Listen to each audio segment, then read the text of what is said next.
যিটো বিধ্বংসী ধুমুহা আহিলে বিধ্বংসী ধুমুহাজাকে আমাৰ হালোৱা লাকি এই কেইবাখনো গাঁও প্ৰায় 100 ঘৰৰ ওপৰত মানুহৰ ঘৰ সম্পূৰ্ণৰূপে ধ্বংস কৰি পেলাইছে আৰু ভালেখিনি ঘৰ প্ৰায় আধা ধ্বংস হৈছে আৰু বহুতো জীৱ জন্তুৱে দুখ পাইছে। গছ গছনি ভাঙি প্ৰায় শেষ হৈ গৈছে আৰু কাৰেণ্টৰ খুঁটাবিলাক প্ৰায় পোষ্টবিলাক ভাঙিছে যথেষ্ট।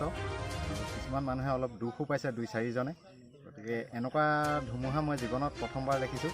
ইমান ডাঙৰ ধুমুহা মানে পাকনি ধুমুহা আগতে কেতিয়াও জীৱনত পোৱা নাই, প্ৰথমবাৰ পাইছোঁ। কিমান বজাত আহিছিলে? 8মান বাজিছিলে, নিশা 8মান বজাত আহিছে ধুমুহাজাক আৰু বেছি সময়ত নাই, আধা ঘণ্টামান সময় দিছে আৰু সেই আধা ঘণ্টামান সময়তে প্ৰায় মানে শেষ কৰি নিছে। প্ৰকৃতিয়ে এনেকুৱা এটা ৰূপ লৈছে যিটো মানে ভাবিবই কল্পনাই কৰিব নোৱাৰি, মানে এনেকুৱা এটা অৱস্থা।